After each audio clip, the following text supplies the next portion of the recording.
พี่ฟังไม่ใช่เลยมั้งน่าจะคุณตามเห็นทั้งมือแล้วเนาะเห็นทั้งมือ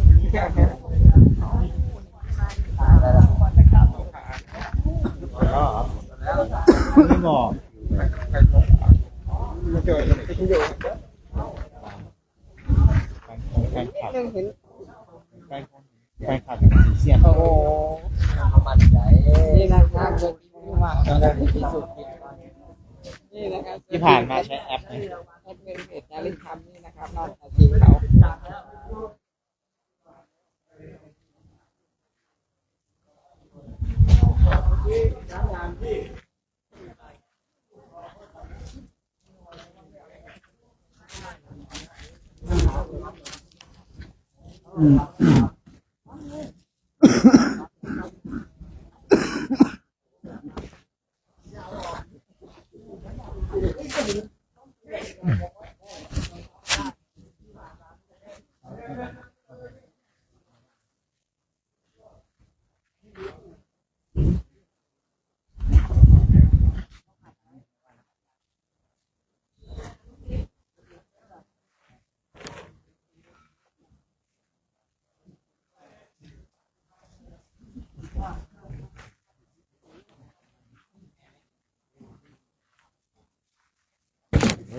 ต้องสองซ้ายสองขวาเฮ้ยยังแบบหมดนะทำคุมมาด่วนไม่ได้กอดนะ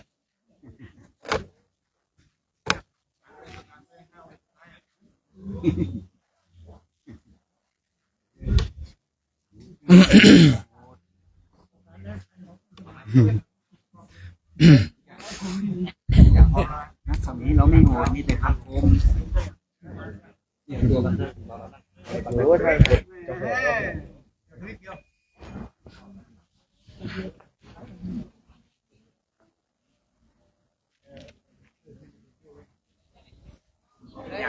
ครับ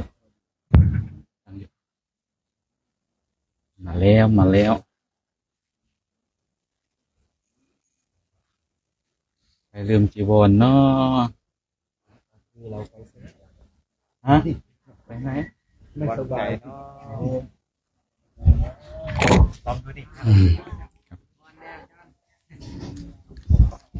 เมื่อยังไม่มีไฟจิตใจมนุษย์สว่างกว่าเดี๋ยวนี้เมื่อยังไม่มีน้ำแข็งจิตใจมนุษย์เย็นกว่าเดี๋ยวนี้สุขสวัสดีทรงสายวันนี้นะครับจะได้เวลาจะริกไปอีกวันหนึ่งไปสถานที่อีกสถานที่หนึ่งเดี๋ยวเรามาเตรียมความพร้อมกันเมื่อพร้อมแล้วเราจะกราบพระไหว้พระเดี๋ยวเราจะออกเดินจาริกกันวันนี้ก่อนอื่นก็ท้องฟ้าจะเป็นจะใดกระบูฮูเนาะจะว่าเทวดาจะพรมน้ำมนต์ให้ก็ไม่รู้ผมก็ดีนะเดินตากแดดหลายวันแล้วเดินตากแดดหลายวันคงจะพร้อมกันแล้วเนาะเดี๋ยวพร้อมแล้วเรานำคุกเข่าขึ้นเดี๋ยวเตรียมกราบพระรัตนตรัยกันเดี๋ยวเราเมื่อดำพร้อมกันแล้วกราบ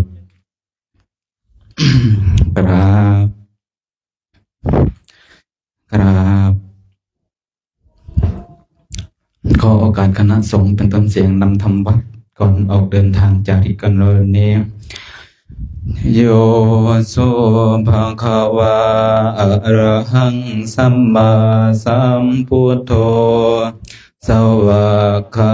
โตเยนะภะคะวะตาธัมโมสุปฏิปันโนยัญชะภะคะวะโตสาวกสังโฆธัมมยังภะคะวันตังสะธัมมังสะสังฆังอิเมหิสการเรหิยะทาระหังอาโรปิเตอาภิปุสยามะสาธุโนพันเตภะคะวาสุจิระปริเนปุโตเปปัจฉิมาสนัตตานุกัมปมานาสาอิเมสการเรทุขตาปนาการะปุเตปฏิคันหาตุอะมหากังเทียคารัตยาสุขายาอะระหังสัมมาสัมพุทโธภะคะวาพุทธังภะคะวันตังอภิวาเทเม สวากขาโตภะคะวะตาธัมโมธัมมังนามัสสามิสุปฏิปันโนภะคะวะโตสาวกสังโฆสังฆังนะมามิหันตัมปยังพุทธัสสะภะคะวะโตปุปภาคณมะการังกโรมาเสนะโมตัสสะภะคะวะโตอะระหะโตสัมมาสัมพุทธัสสะนะโมตัสสะภะคะวะโตอะระหะโตสัมมาสัมพุทธัสสะนะโมตัสสะภะคะวะโตอะระหะโตสัมมาสัมพุทธัสสะหันธัมมยังพุทธานุสติธัมมานุสติสังฆานุสตินะยังกะโรมาเสติปิโสภะคะวะอะระหังสัมมาสัมพุทโธเวสสาจารณะสัมปันโนสุขโตโลกวิทูอนุตตโรปุริสธรรมสารถิสัทธาเทวมนุสสานังพุทโธภะคะวะเตสวากขาโตภะคะวะตาธัมโมสันติโกอาการิโกเอหิปัสสิโกโอปัญญิโกปัจจตังเวเวียนโยหิเตสุปฏิปันโนภะคะวะโตสาวะโฆโอสุปฏิปันโนภะคะวะโตสาวกสังโฆยะปฏิปันโนภะคะวะโตสาวกสังโฆสัมมิจิปฏิปันโนภะคะวะโตสาวกสัง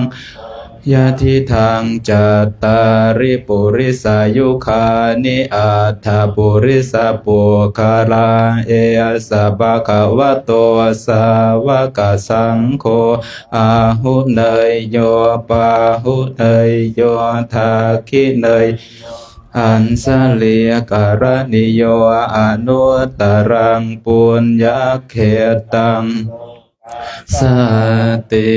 มหากรุณิโกนาโทหิตายาสัพพปานินังตวาปารเมสัพพปัตโตสัมโพธิโมตตมังเอเต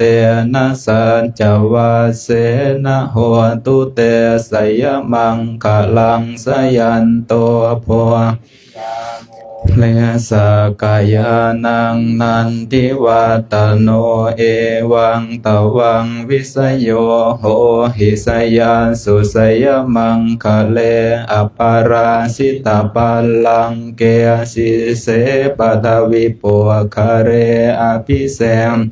สัพพพุทธานังอาคาปัตโตปโมทาติสุนาคตังสุมังคะลังสุปะภาตังสุโหตโหโตจะสุยทังพรหมจาริสุปทักขินังกายกรรมังวาจากรรมังปทักขินังทักขินังมโนกรรมังปเนติเตปทักขินาปทักขินานิกาตวานละพันตเถ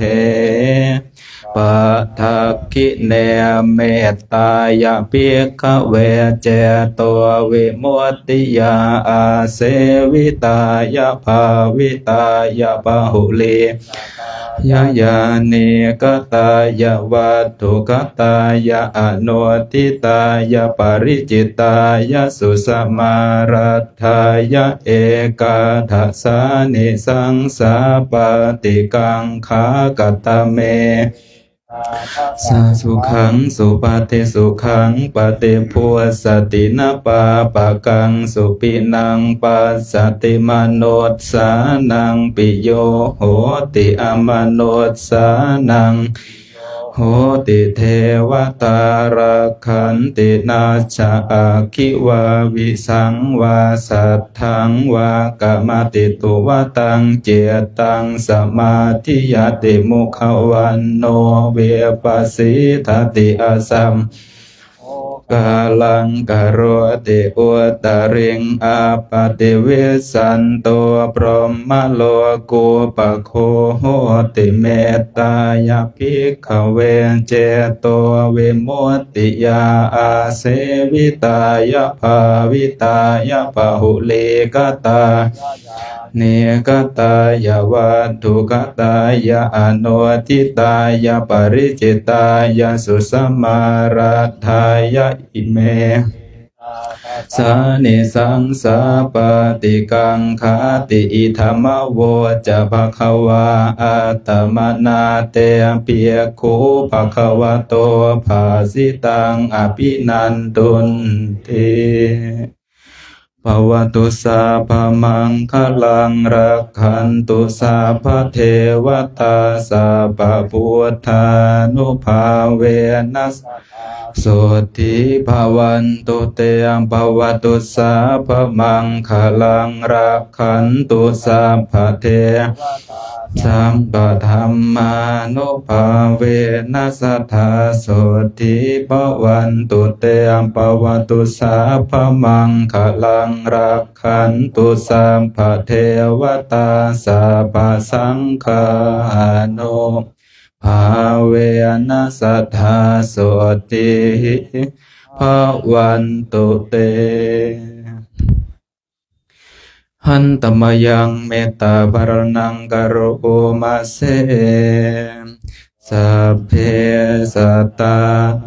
อเวราหุนตุขอสัพพสัตว์ทั้งหลายทั้งปวงที่เป็นเพื่อนทุกข์เกิดแก่เจ็บตายด้วยกันทั้งหมดทั้งสิ้นจงเป็นสุขเถิดอย่าได้มีเวรต่อกันและกันเลยอาภยาปัชชาโหนตุจงเป็นสุขเถิดอย่าได้พยาบาทซึ่งกันและกันเลยอานิคาโหนตุจงเป็นสุ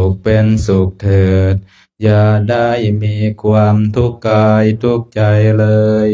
สุขีอัตตานังปริหารันตุจงมีแต่ความสุขกายสุขใจรักษาตนให้รอดพ้นจากทุกโทษเวรอันตรายทั้งปวงจงทุกข์ทั่วหน้าเถิด กตังปุญญาภลังไมหังสัพเพภาคีภวันตุเตขอสัพพสัตว์ทั้งหลายทั้งปวงเหล่านั้นจงเป็นผู้มีส่วนได้เสวยผลบุญที่ข้าพระเจ้าทั้งหลายได้บำเพ็ญแล้วนี้เถิดกราบพระพร้อมกันอรหังสัมมาสัมพุทโธภะคะวาพุทธังภะคะวันตังอภิวาเทมิสวากขาโตภะคะวะตาธัมโมธัมมังนามัสสามิสุปฏิปันโนภะคะวะโตสาวกสังโฆสังฆังนามามิมาตาปิตุกรุณังอหังวันทามิครูอุปสาอาจาริยาครูนังอหังวันทามิน้อมจิตน้อมใจกราบคุณครูบาอาจารย์อีก3 ครั้งพร้อมกันแล้วกราบกราบกราบสาธุเอาสัมภาระขึ้นครับตั้งแถวตรงนี้เลยครับเดี๋ยวฟังโอวาทก่อนเดินทาง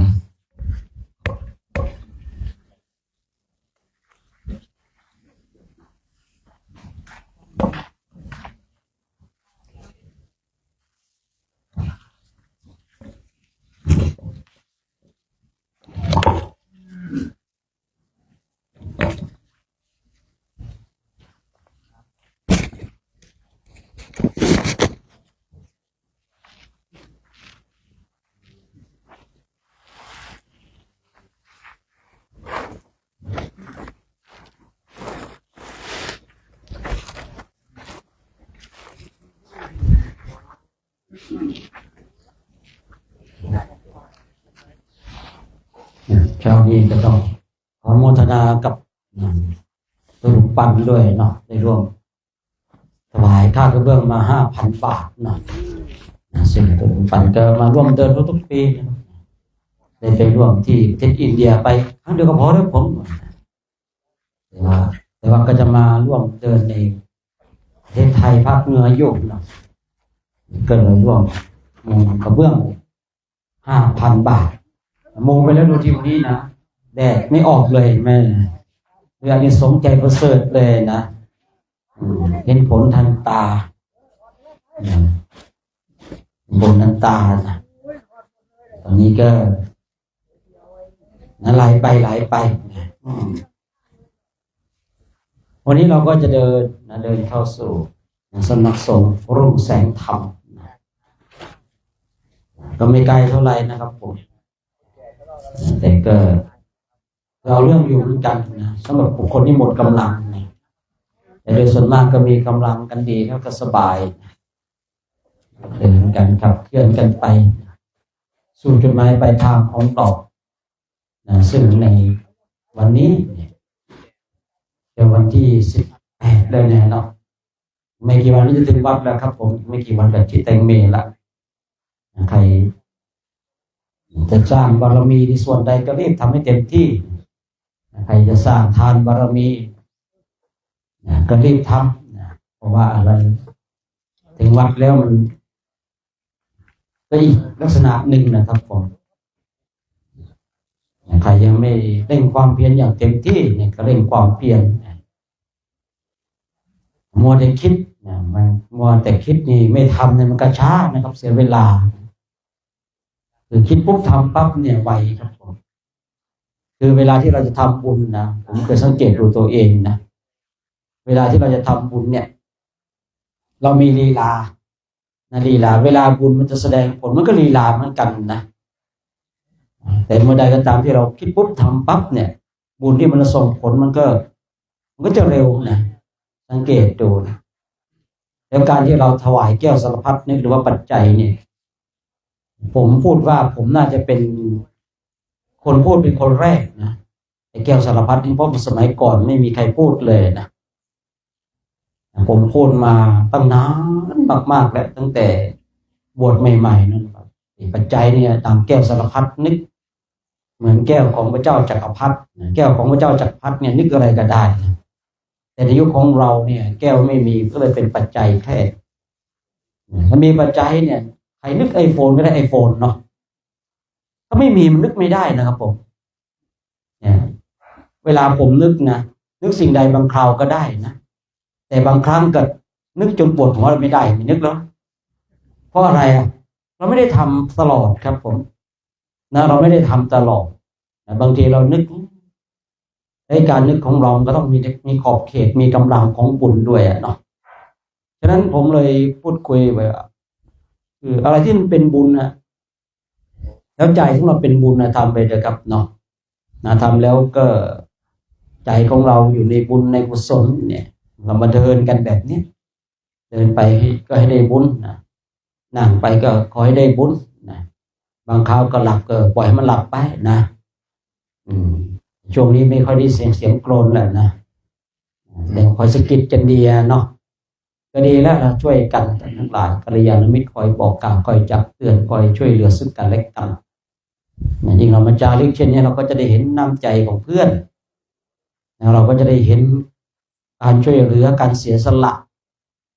ของหมู่คณะคือมันเห็นตอนนี้แหละครับผมไม่ได้เห็นตอนอื่นตอนนี้เราอยู่ที่วัดของเราบางทีก็คล้ายๆว่าช่วยเหลือด้วยมายาด้วยเสียแซงแกล้งทำแต่เรามาอยู่อย่างนี้ปุ๊บเนี่ยมันเป็นน้ำหนึ่งใจเดียวกันช่วยกันเก็บช่วยกันกลางทำนู่นทำนี่กันเนี่ยคือเราเห็นน้ำใจของหมู่คณะผมเลยชอบในการจาริกทุดงค์นะครับเพราะอะไรเห็นน้ำใจซึ่งกันและกันช่วยเหลือเป็นน้ำหนึ่งใจเดียวกันที่ความทำความสะอาดมาหมดหรือยังหมดแล้วเนาะหมดแล้วฉะนั้นวันนี้ก็ขออนุโมทนาสาธุการกับเราท่านทั้งหลายเนาะคณะพระภิกษุสงฆ์พระเจ้าหน้าที่ก็ดีพระผู้เข้าร่วมในโครงการก็ดีนะสามเณรเองก็ดีนะแม่ชีก็ดีญาติโยมก็ดีนะได้ร่วมกันเป็นน้ำหนึ่งใจเดียวกันจนมาถึงวันนี้ก็ขออนุโมทนาสาธุการก็ขอให้พลังแห่งบุญพลังส่วนนี้ตรงปกปักรักษาให้เรามีแต่ความเจริญรุ่งเรืองและขอพลังแห่งบุญพลังแห่งบารมีที่เราได้กระทำขอให้ปีถึงผู้มีอุปการะคุณที่ได้ถวายข้าวน้ำโภชนะอาหารหรือว่าผู้ที่คอยช่วยเหลือถวายปัจจัยสี่ให้กับเราขอให้ทุกคนจงมีความสุขมีความเจริญรุ่งเรืองด้วยเธอวันนี้กลุ่มไหนกลุ่มสี่กลุ่มสี่กับป้าย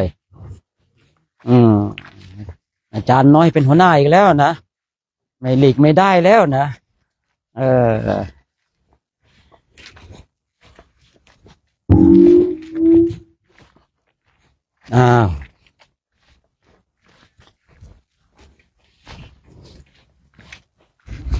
วันนี้สุริยเทพลืมทำงาน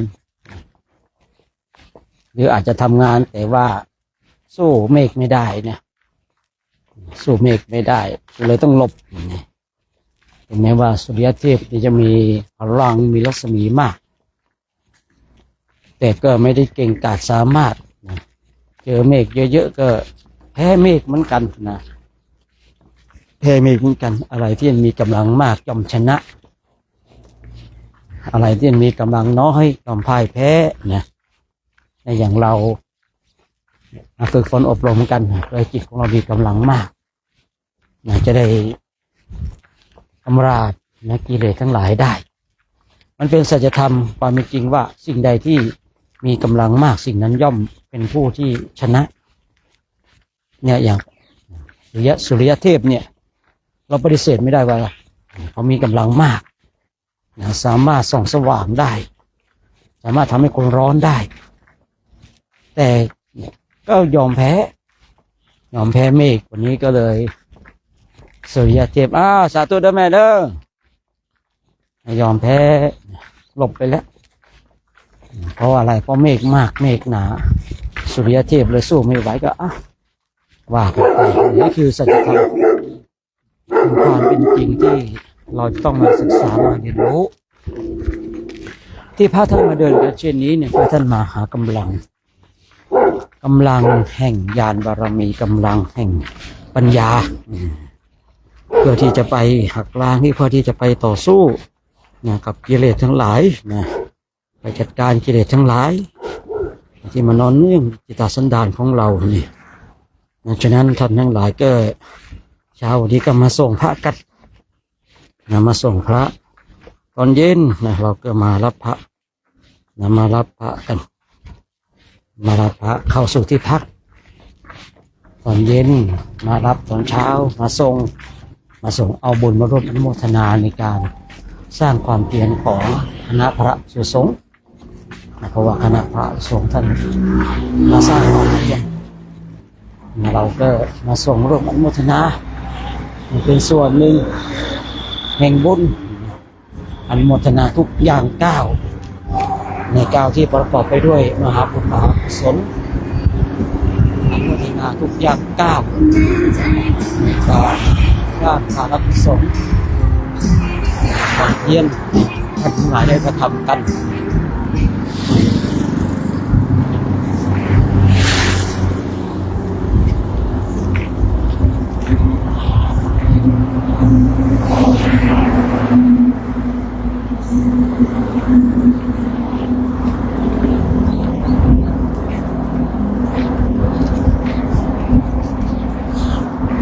มีก็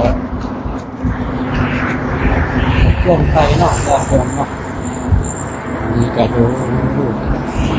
พระกันเดินก็เป็นบุญเป็นกุศลของเราแล้วอนุโมทนาบุญกับทุกวันเนี่ยญาติโยมก็มีโอกาสมีเวลาก็มาร่วมอนุโมทนาบุญกุศล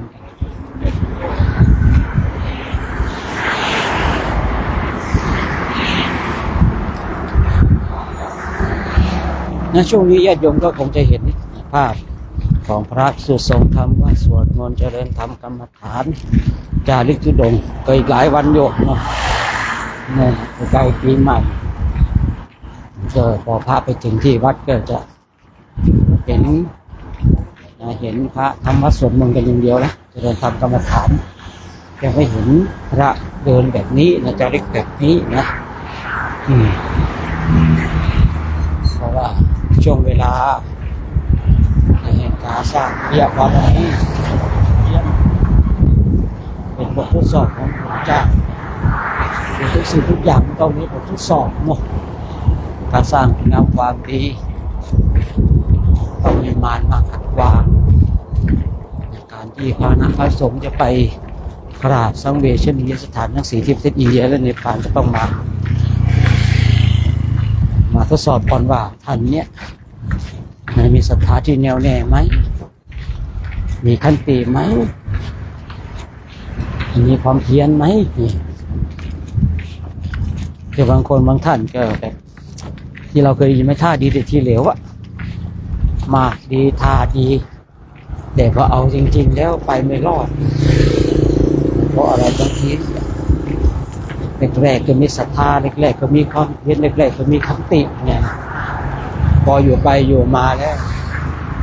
ศรัทธามันหายไปขันติมันขาดไปความเพียรมันลดไปก็เลยทำให้คนนั้นก็เข้าไม่ขายอะไรท่าดีแต่ทีเหลว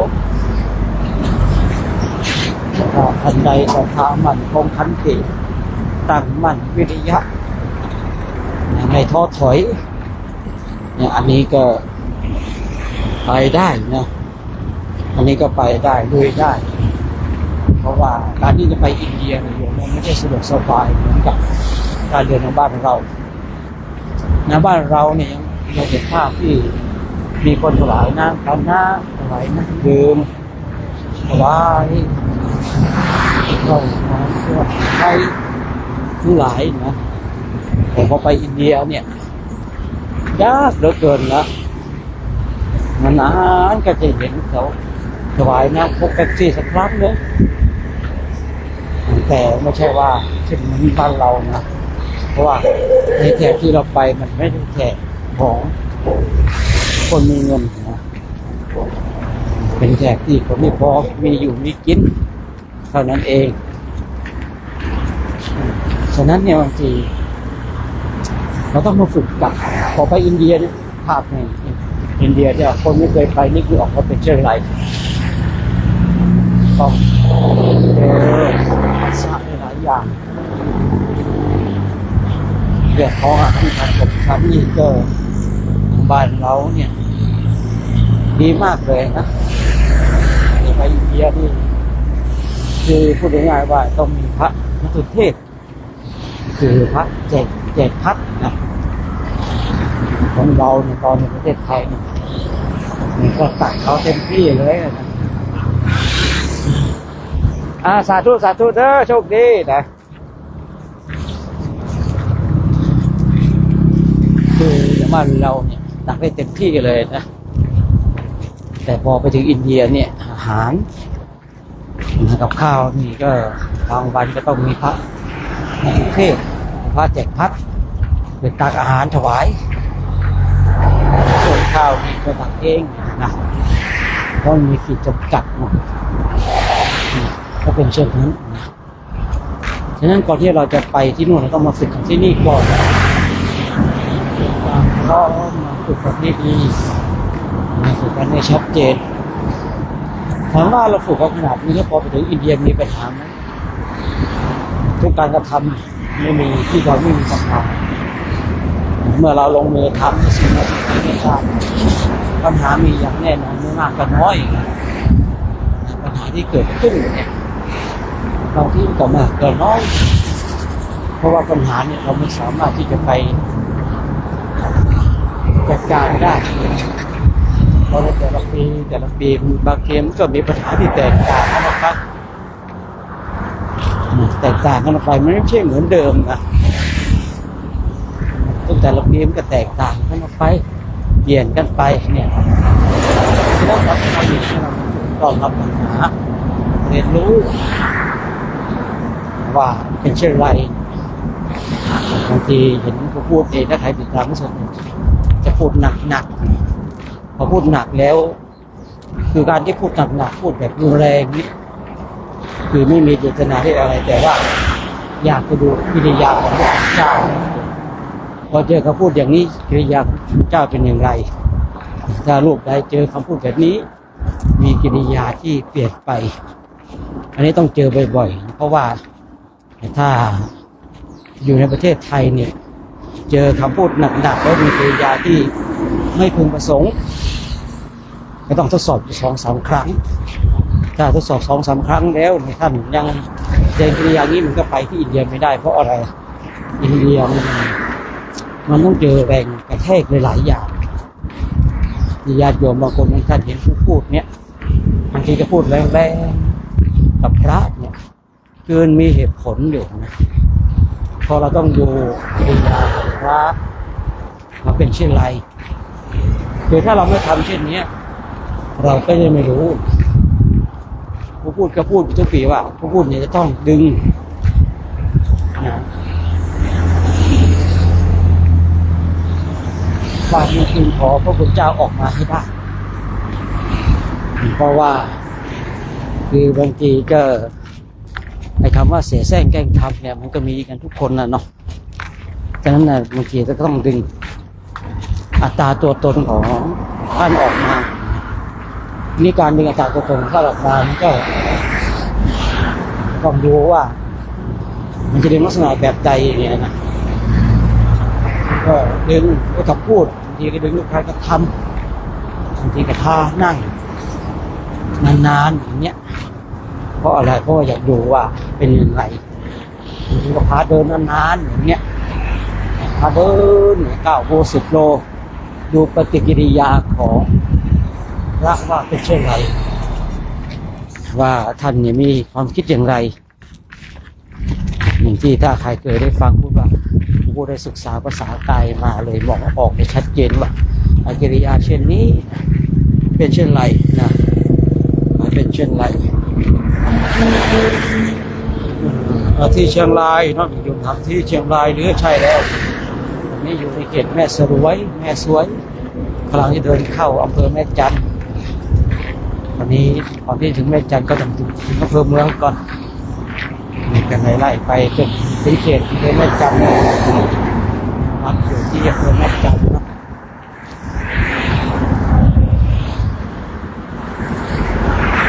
ว่าไงเอ่ยข้าสาธุเด้อสาธุอ่ะถวายน้ำบ่อ๋อเอ้าวานก็ล้ออ้าววันก็รอวานอ้าวสาธุอ้าวเดี๋ยวรับพรกันเร็วนั่งรับพรนะอภิวาทนาสีลิสานิจังบุตตาปัจจายโนจัตตารโอธรรมาวัฏันติอายุวันโนสุขังพระลังร้องแต่เมื่อวานแล้วกะ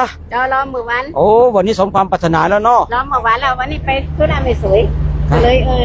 มีบุญอยู่อีกเนาะมีบุญมีก้ามีสาธุนะเดี๋ยวใส่รถทางหลังเด้อเดี๋ยวเอารถมานี่แล้ว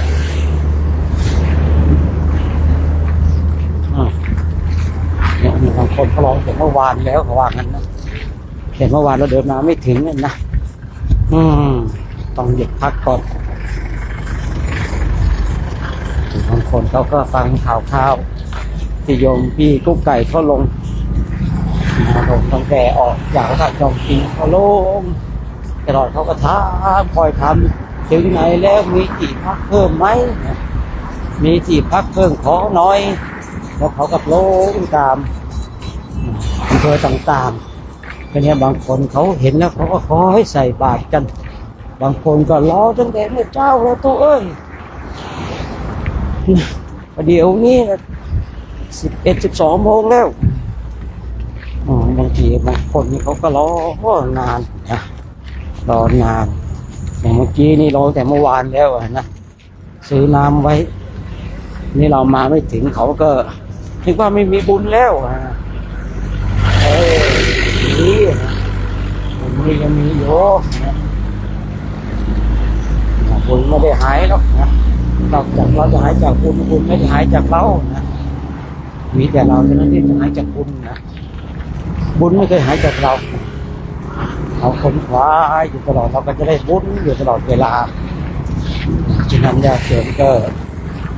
อนุโมทนาบุญกันไว้ในจิตที่ชอบประกอบให้ทำกัน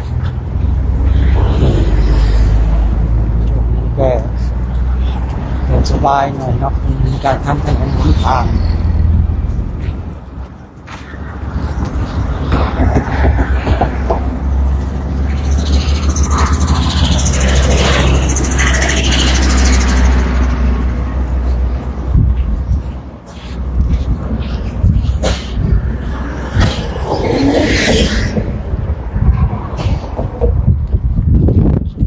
โมทนาเนาะกับโยมที่ส่งของขวัญเนาะโมทนาสาธุการกันมาสาธุกันเนาะตอนนี้ผู้บวชเองอยู่ในหน้าของแอปต่ออยู่เนาะต่อใครมีข้อสงสัยอะไรยังไงก็สอบถามมาได้เนาะในแอปต่อของสุขใจไม่ได้ทำนะเปิดดูหน้าของแอปต่ออยู่ใครมีข้อสงสัยมีคนถามว่าลงไปไหนคะเราจะจาริกไปที่วัดดอยเทพนิมิตรตำบลก่อสร้างอำเภอแม่จันทร์จังหวัดเชียงรายหลังจากนั้นเนี่ยเราก็จะไปจาริกทุดงค์ที่ประเทศอินเดียและเนปาลต่อเนาะ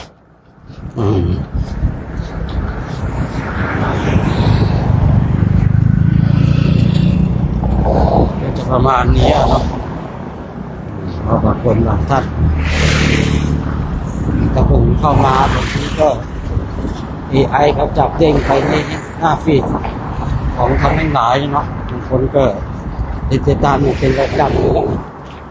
บางคนก็เข้ามาเจอเห็นไม่รู้เนาะของเรานี่เป็นโครงการจาริกจุดงค์ตามรอยบาทพระศาสดาพระบรมเทพนิมิตรที่12ประเทศไทยประเทศอินเดียและก็ประเทศเนปาล 3 ประเทศด้วยกันเนาะที่เรามาจะเดินตอนนี้เราเดินอยู่ในประเทศไทยก่อนเดือนกุมภาก็จะไปเดินที่ประเทศอินเดียประมาณเดือนมีนานี่เราก็จะเข้าสู่ประเทศเนปาลนะครับวันที่31 มีนาแล้วเราก็จะกลับมาประเทศไทยเนาะกลับมาประเทศไทยเพราะว่าที่ประเทศอินเดียเนี่ยเข้าหน้าร้อนประเทศอินเดียเนี่ยร้อนตายนะร้อนตายพอร้อนตายร้อนมากนะร้อนมากตอนที่เราอยู่กับช่วงเดือนปลายเดือนมีนาเนี่ยมันก็ร้อนแหละเสียร้อนมากนะก็เลยทำให้ต้องกลับมาพักร้อนนะร้อนในประเทศไทยนะก็จะประมาณนี้นะญาติโยมเนาะก็จะประมาณนี้นะ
เอาละเนาะโยมวันนี้ก็คงประมาณนี้ก็แล้วกันเด้อเนาะเดี๋ยวโยมก็ดูว่าบ้านท่านไปสัมภาษณ์อะไรยังไงเนาะวันนี้ก็โชคดีมีชัยแล้วกันโยมนะ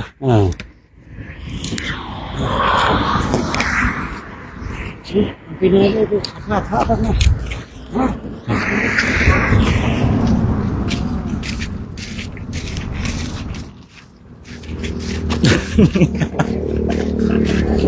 ไปเลยada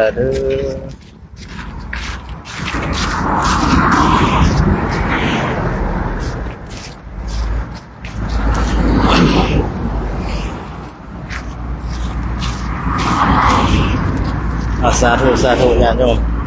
สุขีเจริญพรญาติโยมกระสินเก่าสินเคยเด้อญาติโยมนี่ก็ขบวนครูบาอาจารย์จริกทุดงเนาะตามรอยบาทพระศาสดา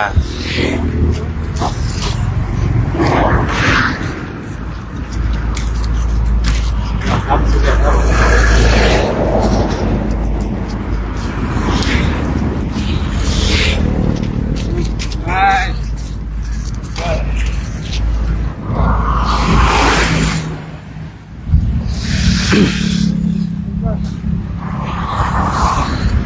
สุขสวัสดีสุขีเจริญพรญาติโยมอีกหนึ่งเด้อนี่ก็จะให้เบิ่งหาบรรยากาศทางพ่อแม่ครูบาอาจารย์เนาะเพิ่นกำลังเดินทุดงค์เนาะโครงการจริยธรรมตามรอยพระบาทพระศาสดาของโครงการวัดดอยเทพนิมิตรเนาะนี่จะให้เบิ่งหาบรรยากาศแต่ก่อนอีกหน่อยแล้วสิได้สัมภาษณ์ทางพ่อแม่ครูบาอาจารย์เพิ่นเนาะ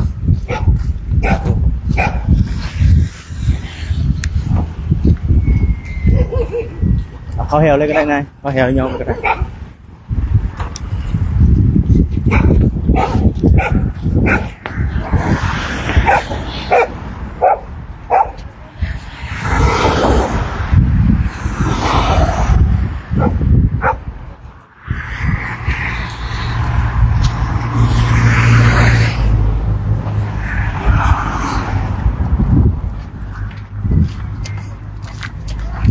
เมื่อยปะ เมื่อย ที่เข้าไป ลงน้ำหนักลงอยู่ปะ หลายนิด โอ้ลงไรวะเบิ่งก็จะบ่ลงเลยเนาะก็จะว่าตุยคือเก่า หาพวกโลกนะฮะ เหรอ โลกเลย ต้องหาได้เขาหน่อย โอ้พลาด อาจารย์ได้เขาหน่อยวันนี้มีความรู้สึกยังไงเมื่อยปะ ครับพวกเมื่อยปันใดเพราะว่ามันไม่ได้พาอย่างไว้เพราะว่าระยะมันกับบกไก่กัน โอ้จากโครงการแนะนำซื้อกันอะไรซื้อยังจะอะไรกันหน่อยมาติดใจ คือพระที่สร้างปัญญามาแต่ประเทศลาว โอ้จากโครงการได้รีข้ามเลยได้ เจ้าโครงการนี่มันปีกายนี่แต่ว่าหากระบวดก็เลยว่าทันได้มาเนาะถ้าเรียกวัดหลายอย่างทีนี้ก็ถือว่ามีโอกาสเนาะมีโอกาสที่จะมาเดินเนาะเดินทุดงค์ตามรอยพระบาทพระศาสดา มีจุดประสงค์ลงความหมายไปทางไหนครับ จุดประสงค์คือไปกราบสังเวสีเนาะ อยู่ปะ ประเทศอินเดียนิป่านเนาะ อีเลียแล้วอะไรเนาะ แม่นละ มีความรู้สึกผ่านมาเฮากินยางมาไล่มือไล่วันแล้วเนาะเรื่องผมกลับไปวันแล้วพอแล้วเนาะ แม่นซึ่งเดินรู้สึกยังไง มีแอปคิดนิดนึงบอกว่าพอเลยเมื่อยแห้งนะนี่วะ ก็มีอยู่แต่ว่าแต่ละมือมันก็ให้กำลังใจเนาะพอให้กำลังใจก็เลยมีแห้งขึ้นสู้เนาะแห้งขึ้นสู้ในการงานเด็ดวันนี้เด้อ นะครับขอบคุณทุกขอบใจด้วยครับเด้อ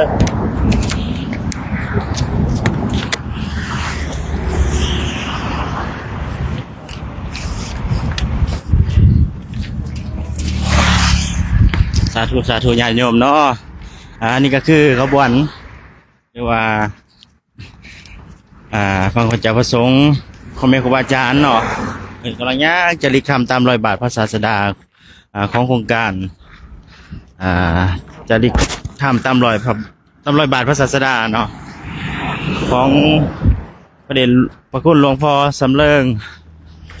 วัดดอยเห็บนิมิตรเนาะครูบาอาจารย์บอกกันยากคลิปนี้ก็ฝากกดไลค์กดแชร์เด้อกดติดตามไว้เด้อจะได้ไปจาริกอยู่ที่ประเทศอินเดียหรือเนปาลเนาะตอนนี้ยังอยู่ประเทศไทยอยู่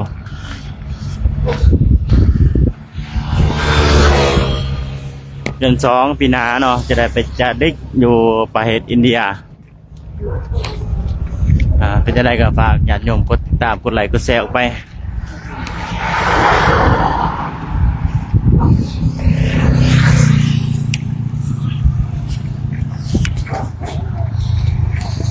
เมื่อยปะนี่นมัสการเขาหน่อยสัมผัสนิดนึงนะพระอาจารย์ชื่อจังไรมาแต่ไซมีความรู้สึกยังไงวันนี้มีจุดประสงค์เป้าหมายนี่ไปทางไหนนี่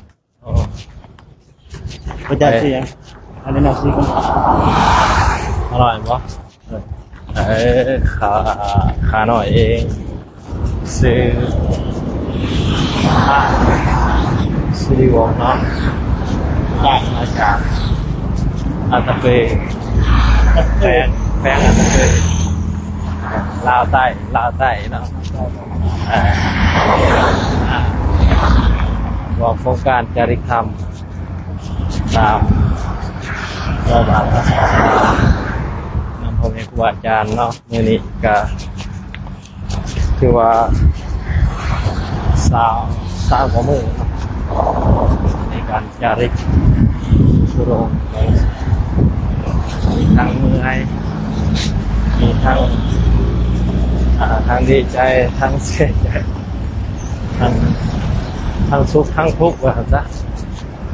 มีทั้งทุกข์ทั้งสุขใช้ก็เท่าแท แตกตีนแตกแตกล้างแผลคลายบอดทำรายการถือว่าเป็นทุกขเวทนามีความทุกข์เนาะทุกข์ที่วันว่าอะไรเวลา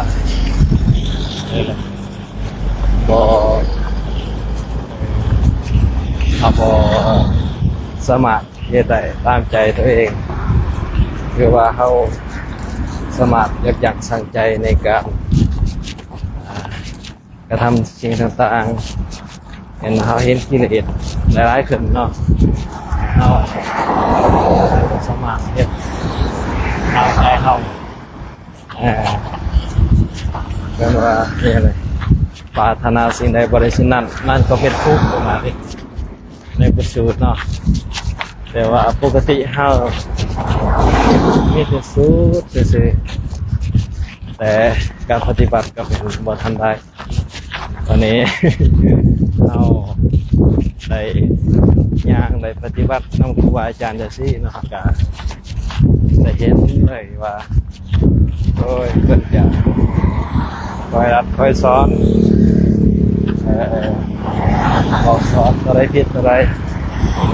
คืออาจจะไปเฮ็ดตามใจ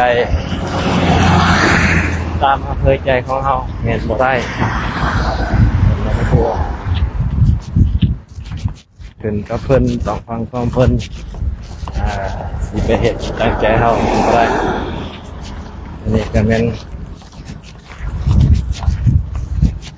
การพิจารณาเมื่อพิจารณาอะไรก็เกิดความสุขแล้วก็เกิดความเข้าใจต่อมาก็คือว่าสุขที่ได้เห็นเอาคนโยมมาแค่เงินมีความปรารถนาก็มีจิตใจเรื่องใช้ศรัทธาครูอาจารย์นำคณะพระธุดงค์ของเราเนี่ยคือมีความเลื่อมใสในพุทธศาสนามีการทำบาตรถวายสังฆทานเป็นบางคณะบางมือเนาะก็เห็นตลอดเป็นบ่เก็บบ่ปะบ่ละบ่ไล่ในการทำบุญทำทานเพื่อเป็นพละเป็นอานิสงส์แก่ตนเองเป็นกำลังให้ครูอาจารย์ได้บำเพ็ญเพียรสมณธรรม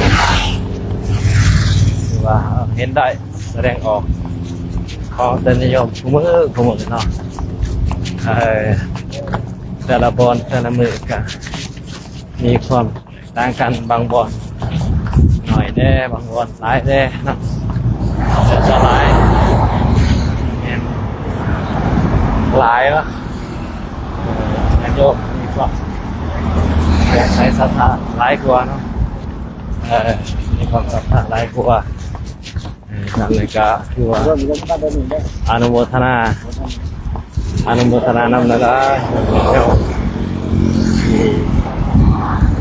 จิตใจที่เป็นบุญเป็นกุศลต่อพระพุทธพระธรรมพระสงฆ์และก็ต่อตนเองที่เอาใจใส่ฝันไปในการทำในทานก็ให้พระอานิสงส์ของครูอาจารย์เนาะที่บำเพ็ญมาสะท้อนย้อนกลับไปพอจอดถึงศรัทธาญาติโยมทุกท่านที่ได้รวมให้เขาทานโฆษณาอาหารหน่อยร้ายสร้างเนาะแล้วก็ขอให้จิตสิ่งใดปรารถนาสิ่งใดขอให้ได้ดังความมุ่งหมายปรารถนา ปรารถนาอะไรที่เป็นไปในชอบประกอบด้วยธรรมขอให้สำเร็จเนาะสาธุสำเร็จนะครับสำเร็จให้พรให้ยังเรียบร้อยแล้ว เอาวะเอาสาธุขอบใจขอบใจเดี๋ยวจะเริ่มไปเบิ่งคลิปตัวเองนะจะเริ่มไปเบิ่งคลิปในไหลน์นะเอาต่อไปเนาะ ว่าขออินเทอร์เน็ตก่อน เหรอน ายโยม อยากโยมเรื่องนี้เอาคนไหนก็แชร์กดติดตามไปเด้อหรือว่าจะเบิ่งไปนำพ่อแม่ครูบาอาจารย์เบิ่งไปนำก็ได้เนาะก็เปรียบเสมือนทางญาติโยมได้ย่างนำทางพ่อแม่ครูบาอาจารย์เนาะนิดนึง แนะนำชื่อในขนมมาแต่ไส อาตมา เป็นจังได อาตมากับสาเหตุอาตมามีนามว่าชื่อพ่อสอสมบัติต้นตาลเนาะซึ่งได้มาความงานโครงการจารึกถ้ำตามรอยบาทพระศาสดาธรรมิตรธรรมอเนี่ยก็ผู้มานำเพื่อนสหธรรมิตรทั้งวัดหลวงนครปากเซ่จังหวัดจำปาสักผลแล้วก็เลยว่าสักส่วนอ้วนเอื้อนเพื่อนสหธรรมิตรทั้งวัดไก่เฮือนเคียงก็คืออาตมาเองก็เลยมาความเลิศน้ำเพลินก็มีความปิติรู้สึกถึงอรรถรสของการประพฤติปฏิบัติซึ่งว่าการปฏิบัติก็มีหลายรสชาติเฮ็ดให้อาตมานะครับผู้ถึงอริยสัจสี่ก็คือทุกข์แรกๆในกระทุกข์แล้วมายางออกตัวญาติโยมเอ้ยจนใจสิถอดใจพุ่นน่ะแต่ว่าก็ได้ตัดสินใจมาแล้วก็บ่สามารถสิถอนตัวได้เนาะแต่ว่าบ่สามารถสิถอนตัวได้มันได้ลงมือทำด้วยว่ามันมาได้เดินน้ำเพิ่นแล้วเดินมือทำอิฐมือที่ซ้อนนี่ก็โอ้ยปวดแข้งปวดขาเลยโยมเอ้ยเจ็บหลังปวดเอวลุกบ่ายพระทำกิจย่ามมื้อเช้านี่จนว่าเจ็บขาเจ็บแข้งไปเบิดเจ็บทั้งเหนือทั้งกายพออยู่ไปอยู่มา8-9 มื้อก็แห้งเจ็บเข่าแล้วฮะบ่แม่นสิเศร้าจนกระทั่งมาถึงอยู่จนมาถึง11-12 มื้อก็จึงค่อยหายขาแข็งกันนะก็พอเลื่อนน้ำเพลินมาสุดนี่ก็มาเพื่อสั่งบุญญาบารมีขันติความอดทนเพื่อบำเพ็ญบุญบำเพ็ญกุศลจุดประสงค์หลักๆอาตมาก็มีความปรารถนาที่อยากจะไปเบิงไปส้มไปกราบสีสังเวชของพระพุทธเจ้าของเฮาเนาะที่ประเทศอินเดียเนปาลฉะนั้นแล้วจึงได้มีจุดประสงค์หรือว่าคิดอยากไปกันเลยตัดสินใจได้มาเลินน้ำเพลินถ่ายที่สุดนี่ถ่ายที่สุดอาตมาเองกะบ่มีหยังหลายกะสิมี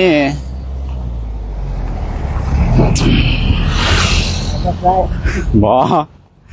กะอาตมากะบ่มีหยังหลายอาตมาก็สิมาท่องพระสูตรให้เอาต้นญาติโยมเลยครับฟังเนาะจัก5-6 นาทีนะโมเมสัพพุทธานังอุปันนานังมเหสินังตันหังกโรมหาวิโรเมทังกโรมหายาโสสารนังกโรโลกาหิโตทิปังกโรสุทินทโรโกนทันโยชนะปาโมกโขมังคโรปุริสาสโพสุมนุทิโรเรวะโตรติวัฏานุโสภิโตกุณสัมปันโนอนุมัทสิสันสุขิโตบุคุงโกกุมารกัสสะโพเทโรมเหสิจิตวัตโกโสเมหังวัฏเนนิจังปฏิทัสสิกุณกโร อุณโนอังกุริมาโรจาอุปารินันทาสิวริเทระปัญจาอิเมชาตานาราเตติระกามมาเสสาสิติมหาเทราวิสิตาสินัสวากาเอเตสิติมหาเทราสิตาวันโตชินุรจาจรันตาชิรเตเจนะอังคมังเคสุสันติดารตนังบรโตอาสักอาคิเนเมตาสุตตังทัจขังปัจจโตอาชิวเมอังกุริมารกังขันธามุระปริตังจะอาตานาติญสุตกังอากาเสสาธานังอจิเสสาปการสันติตาสินานานาวรสังยุตาสัตตปการังกตาวาตาปิตาทิสังสาตาไพรสันตุบันทวาอาเสสาวิริยังยันตุอนันตสินเตสสาวสโตเมสกิจเจนะสาสัมพุทธปัญชเรสินาปัญชรมัทธมหิวิหารันตังวิตเรสัทธาปเรนตุมังสเพเดมหาปุริสาสภาอิเจวะมันโดสุรโคสินานุภาเวนะสิทุปัสสโบธรรมานุภาเวนะสิตาริสังโฆสังฆานุภาเวนะสิตันตรโยสัทธรรมานุภาวะปริโตจารานิสินาปัญชริติอาตมาภาพถือว่าข้าพเจ้าก็ได้สวดมนต์อุทิศส่วนบุญส่วนกุศลว่ากล่าวถึงพระอรหันต์ทุกพระองค์จงมาอวยพรไส้ให้คณะสงฆ์เดินทุลงในครั้งนี้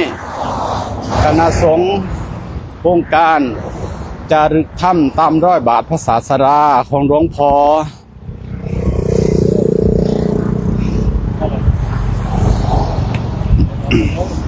อสำเริงหรือว่าหลวงพ่อ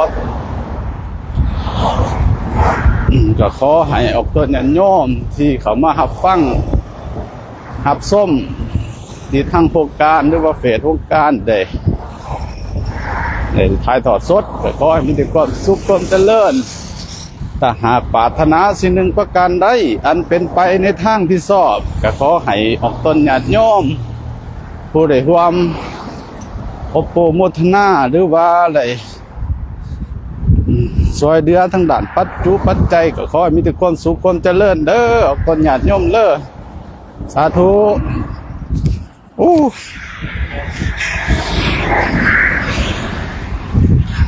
ชอบจังเลย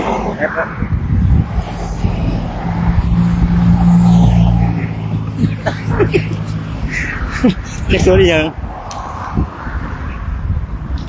ยังอะไรนะยังอะไรนะ เด็กสุดนั้นจุดคาถาราศีบาลี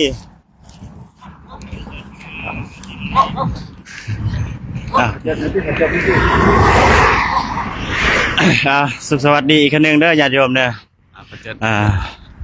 จะให้เบิ่งภาพบรรยากาศทางพระเมรุอาจารย์เดินแล้วก็เดินแล้วแล้วเดินอีกทุกมือญาติโยมบ่มีมือภาคมือบอลเลยเดินทุกมือเอาต่อไปก็จะได้สัมภาษณ์อันพระอาจารย์เพิ่นเนาะเอาเนี่ยด้วยขนาดคำถามเด้อ ด้วย อันแนะนำชื่อเนาะชื่อที่ไหนแล้วก็โหจะพบกันจาริกธรรมตามร้อยบาทของวัดที่ที่ไหนอ๋อพอไปเดินมาในร้านคือได้ว่าก็มีชุดที่ไหนแล้วก็ชุดประสงค์เป่าไม้ไปครับอยู่ห่างใดห่างไหน อ๋อขนาดเรือตำนาซื้อครูบาเยินจุดประในการยังของโครงการก็ได้มา19มื้อนี่19หรือ20ถ้าไปหมื่นแล้ว 20ไปเลยบ่20เนาะในความรู้สึกก็มาย่างมือตะบิดก็ธรรมดาอยู่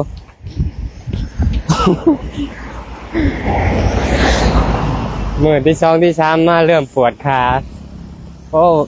กว่าสิบ่ไหวเลย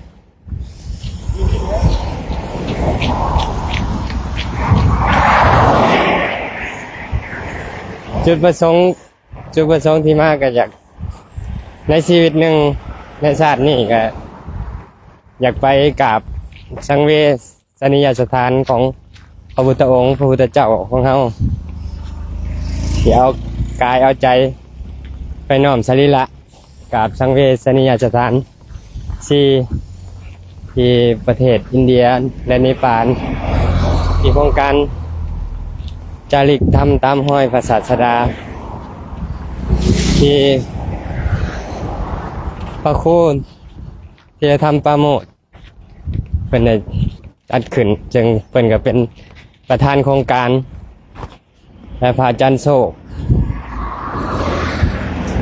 พระพัสโลเป็นได้นำทีมในการยังโครงการของเฮาปีนี้ก็เป็นปีที่12ถ้าเขาของโครงการก็79แม่นบ่79รูปอุบาสกอุบาสิกานำแม่ชีรวมทั้งหมด80กว่ารูปคนตอนนี้อุบาสกอุบาสิกาอย่างนำเพื่อจะไปบวชที่ใต้ต้นสีมหาโพธิ์ที่ประเทศอินเดียกิจกรรมแต่ละวันก็มีการอย่างจงกรมอย่างเดินธุดงค์นี่แหละตื่นก็ตื่นตี3 โมงนอนก็10 โมงแหละนอนทำวัดเย็นเข้าห่วมร้านทำกับทำกิจทรงนำทรงทาแล้วกับประมาณ6 โมง 5 โมงแล้วแต่บางมื้อเลิกประมาณ8-9 โมงตื่น3 โมงเพื่อลุกมาทำกิจไหว้พระสวดมนต์ท่องจมสาธยายธรรมสาธยายธรรมหลักธรรมคำสอนขององค์ศินวรสัมมาสัมพุทธเจ้าเปรียบประดุจกันเข้าเผาพระศาสดากิจวัตรในแต่ละวันบิณฑบาตกับ5 โมง 50 6 โมง 50ก็ได้จัดแถวตั้งแถวในคณะเราก็มี4 กลุ่มจัดเป็นกลุ่มแบ่งเป็นกลุ่มในการเดินแต่ละมื้อในการสันภัตตาหารก็สลับซับเปลี่ยนกันแต่ละกลุ่มคือกลุ่มอาตมากับกลุ่ม3เมื่อวานนี้ได้ยังหัวแถววันนี้เป็นหัวแถว มื้อนี้จะมาถ่ายชุดมื้อนี้สลับกันมื้อนี้ในการในกิจวัตรของเฮาก็มีการไปพระสวดมนต์สาธยายธรรมแผ่เมตตาฟังธรรมเทศนานั่งสมาธิภาวนา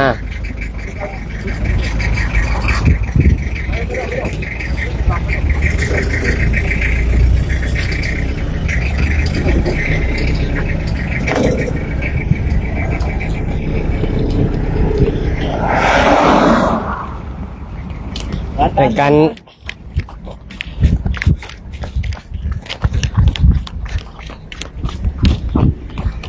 ว่าด้วยว่านั้นอย่างนี้เนี่ย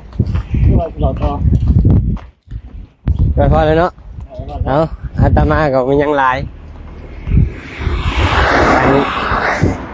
อย่างทุดงฮะ เขาหนักกะทิอร่อยนะเอาเลยนะใช่เลยนะเด็ดมาเดียวไว้เด็ดเลยเอาใช้คำมาเบิ่งไลฟ์สดกับร่วมอนุโมทนาบุญนำโครงการของเฮาได้เด้อทางเพจสุขใจเมื่อได้ทำติดต่อทางพระอาจารย์โศกได้ว่าสิเป็นน้ำปานะ ของคณะสงฆ์ในแต่ละวัน แล้วแต่ศรัทธาญาติโยมมีหลายมีน้อยแล้วแต่ศรัทธาของญาติโยมบาทหนึ่งก็ได้2 บาทก็ได้ เพื่อเป็นเสบียงบุญเพื่อติดโตไปในอัมปรายภพเบื้องหน้าเอาสุดท้ายอาตมากับคุณยังหลายขอญาติโยมที่เขามาเบิ่งไลฟ์สดจับงานกันได้กระทำบุญร่วมกับคณะสงฆ์ของเราขอให้ญาติโยมมีสุขภาพแข็งแรงคิดสิ่งหนึ่งประการใดที่เป็นไปโดยชอบประกอบโดยธรรมก็ขอให้ญาติโยมประสบผลสำเร็จทุกท่านทุกคนด้วยเถิดสาธุ ก็ไม่แน่เอาขอบพระคุณทางพระอาจารย์อาเยินเนาะเดินทางมาแต่สปปลาวเป็นว่ามีความรู้สึกดีใจที่ได้มาเข้าร่วมโครงการของหลวงพ่อในครั้งนี้เนาะเมื่อกี้น่ะได้ฟังโอวาทจากพระอาจารย์เยินไปแล้วเนาะงานต่อไปก็สิมาต่ออาจารย์ใหญ่น